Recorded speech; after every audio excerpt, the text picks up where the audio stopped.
Fala galera! No vídeo passado desse anime vimos que Setsu e Huri estavam em cima de Levia indo para o continente demoníaco. Hoje veremos a continuação dessa história e saberemos o que está acontecendo para ter desencadeado essa guerra. Mas antes de começar, já deixa aquele like e se inscreva para dar aquela fortalecida braba aqui no canal, beleza? Bora pro recap! O vídeo de hoje começa com uma luta incrível entre Levia e um Kraken. Levia fica desesperada e pede ajuda de Setsu. Após ela vencer, Levia toma sua forma humana e vem até Setsu e Huri. Ele apresenta ela a Huri e diz que o nome dela é Levia, e ela é a deusa do mar e amiga dele. Após isso, Levia fica brava e pergunta o porquê dele não ter ajudado ela. Setsu responde que ele sabia que ela conseguiria, e além do mais, uma luta entre kaijus é algo muito divertido de se ver. Após isso, se perguntam o que farão com aquela lula gigante, já que não podem largar aquilo ali daquele jeito. Setsu então tem uma ideia. Ele resolve fazer anéis de lula frito, que por sinal todos acham deliciosos. Enquanto estão comendo, algumas crianças demônios chegam e Setsu oferece alguns anéis de lula a elas. Elas comem e acham delicioso, e pedem para ele fazer mais para os seus pais também. Eles aceitam e logo vão levando o Kraken gigante num carrinho de mão para a vila de pescadores. Antes deles chegarem, o anime nos mostra o pessoal da vila reclamando que graças àquele Kraken gigante, eles não conseguem pescar e suas reservas estão próximas do fim. Um deles se exalta e diz que terão que juntar todos os pescadores para enfrentar aquela lula gigante de uma vez por todas. E nesse momento, Setsu aparece e pergunta onde ele pode colocar aquele Kraken gigante. E obviamente, todos ficam completamente chocados. Em seguida, eles fazem uma grande festa para comemorar, e Levia é exaltada como a deusa do mar, enquanto Setsu e Huri ficam responsáveis por fritar e vender os anéis de lula. Após isso, um demônio que é chefe da guarda do rei demônio observa o vilarejo de longe, e por as luzes estarem todas acesas, ele pensa que eles foram atacados e atearam fogo em suas casas, e corre para lá rapidamente. Após isso, Huri pergunta a Levia como ela conheceu Setsu. Ela conta que 5 anos atrás Setsu tentou atravessar o mar dela sem sua permissão. Ela decidiu lutar contra ele, mas levou um pau tão grande e ele obrigou ela a trabalhar junto com ele para trazer a paz e o fim da guerra naquele mundo. Nesse momento, Huri descobre que Setsu é o lendário herói que salvou o mundo 5 anos atrás, e não fazia ideia que era ele quem ela tentou contratar como guarda e entra em desespero. Após isso, Vlad, aquele demônio que vimos anteriormente, chega na vila e grita dizendo que não deixará os humanos fazerem o que quiserem. Mas nesse momento, nota que não tem ataque nenhum, e eles estavam apenas dando uma grande festa. Após isso, eles vão para perto do mar e começam a conversar. Vlad vem e se desculpa com Levia por sua atitude de antes, e diz estar surpreso de ver ela em sua forma humana na cidade. Após isso, Setsu aparece e cumprimenta Vlad, e ele fica surpreso em ver que o herói Setsu voltou. Apesar do seu rosto e corpo estarem diferentes, ele o reconhece. Setsu pergunta por que o homem que é o braço direito da Rei Demônio se afastou dela. Vlad explica que estava procurando por Levia, e nunca imaginaria que ela estaria junto com o herói desaparecido. Em seguida, ele se curva para Setsu e Levia e pede que por favor que eles salvem a Rainha Demônio. Após isso, ele explica que a Rainha Demônio foi pedida em casamento por um grande comerciante chamado Teran. Ele explica que o comerciante ofereceu seus fundos e riquezas para acabar com a guerra, e em troca disso, a Rainha Demônio deveria servir a ele. E para isso, ele tem um colar com uma magia bem forte de servidão. Caso ela aceite, ele supostamente acabaria com a guerra, porém Dezas viraria sua escrava para sempre. E fala que a guerra começou há 1 mês, quando os humanos invadiram. O que é estranho, já que exatamente há 1 mês, aqueles soldados com armaduras também invadiram o reino humano com a bandeira do reino demoníaco. E assim como fizeram lá, aqui no reino demoníaco também o fizeram, hasteando a bandeira de Distínia, o reino dos humanos. Setsu nesse momento começa a entender o que está acontecendo. Aparentemente, alguém está armando para os humanos e demônios entrarem em guerra novamente. Após isso, Setsu chama Levia para salvar Dezas, a Rainha Demônio. Eles adentram na floresta e seguem rapidamente em direção ao castelo do Rei Demônio. No caminho, encontram alguns monstros que vão derrotando facilmente. E nesse momento, nos é mostrado um pouco mais do poder de Levia em sua forma humana. Levia pergunta a Setsu o que ele planejou fazer quando chegar lá. E ele responde que simplesmente iria chegar e já deixar o like e se inscrever aqui no canal. Façam isso aí, hein? Na verdade, ele vai simplesmente acabar com tudo e salvar Dezas. E fala que é muito estranho, exatamente agora, prestes a estourar uma guerra que nenhum dos lados começou, um cara suspeito venha vender a paz trazendo um colar com uma maldição bem forte a ponto de afetar até a Rainha Demônio. Eles novamente seguem em direção ao castelo e após isso nos é mostrado um pouco de como foi a vida da Rainha Demônio Dezas até ali.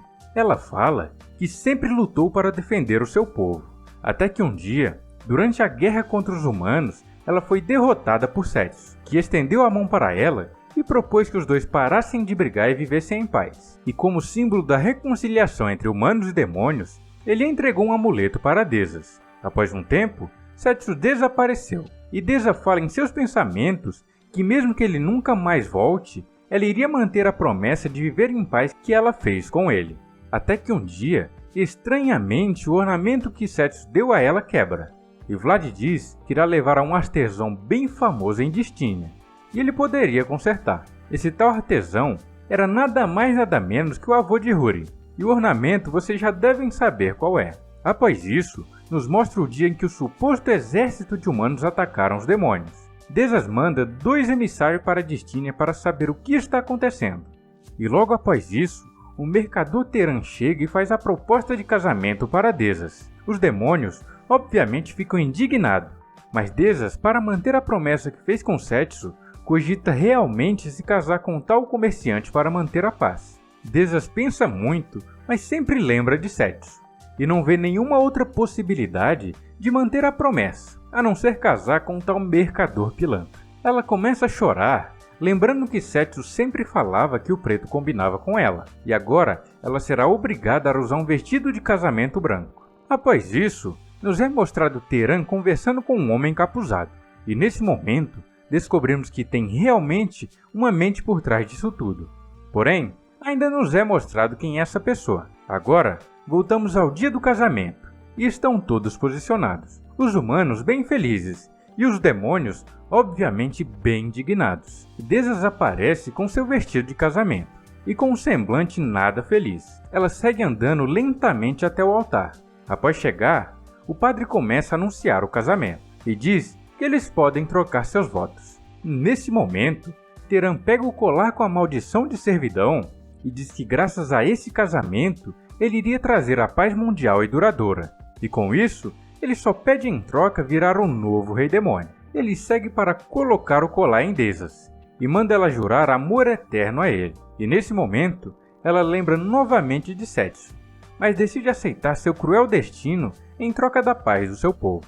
Mas antes que o pilantra pudesse colocar o colar em seu pescoço, uma grande explosão lá em cima da igreja acontece. E logo em seguida, Seths aparece dizendo que veio salvar a princesa. Ao longe, Vlad e Huri observam a explosão, e dizem que Seths é mesmo extravagante, e se apressam para logo chegarem lá. Voltamos para a igreja, e os capangas de Teran vêm atacar Seths, mas Levia cuida de um por um facilmente. E após isso, comenta com Dezas que ela realmente não fica bem de branco. E nesse momento, aquele cara encapuzado que falava com Teran mais cedo aparece e joga uma magia de sombra contra Levia e consegue paralisá-la. Em seguida, lança vários ataques contra a deusa do mar. Porém, novamente antes que ele acertasse ela, Seths intervém e salva a garota. O corno encapuzado não entende nada, e logo Seths aparece atrás dele e dá um socão. Ele se levanta e diz que não esperava que o herói Seths apareceria, e fala também que isso é algo importante que ele tem que reportar ao seu chefe. Ele joga um ataque em Seths, que segura com as próprias mãos e contra-ataca ele. O cara, ao ver que não terá chances, foge para contar ao seu suposto chefe o que aconteceu. Após isso, Dezas vem e abraça Seths, fala que sentiu muita saudade e ele fala que está feliz que ela esteja bem. Após isso, os caras que eles derrotaram são consumidos por maldições, e Seths analisa o colar que Teran queria colocar em Dezas, e se dá conta que realmente quem está por trás disso tudo é Toma, o seu antigo inimigo de 5 anos atrás. Seths diz que já sabe quem é o inimigo, e ele irá para Regulus, o reino do povo fera, e Deusa fala que realmente ter a ajuda dele seria bom. Após isso, Huri e Vlad chegam, e o demônio fica muito triste ao ver o estado que o salão ficou. Em seguida, Huri dá a Setsu o ornamento, e ele entrega novamente a Desas, deixando a Rainha Demônio bem feliz. Após isso, eles se despedem e Desas diz que queria ir junto, mas pelo momento que se encontram, isso não é possível. Setsu agradece a ela e fala que quando a paz retornar, ele irá pegar ela para dar uma volta quando ela quiser. E ela fica muito feliz ao ouvir isso. Obviamente, ela é louquinha por Setsu, só não vê quem não quer. Em seguida, Huri revela que Desas permitiu que ela abrisse uma loja ali, e ela pretende seguir os passos de seu avô e se tornar uma grande artesã. Vlad agradece a Setsu por ter salvo sua rainha e eles se despedem, e Setsu e Levia seguem para o reino do povo fera. E assim se encerra o vídeo de hoje. Me contem aqui embaixo nos comentários o que acharam. Já deixe também a sua inscrição e o gostei para não perder nenhum vídeo aqui do canal. E por fim, deixei aqui no final um vídeo sensacional, que conta a história de Asahi, um garoto que vai de base e é teleportado para outro mundo. Porém, ele é extremamente fraco e quem acaba ganhando todos os poderes roubados é sua irmã, que é maníaca por ele. Podem ir lá que vale muito a pena. Cliquem aí, beleza? Fui!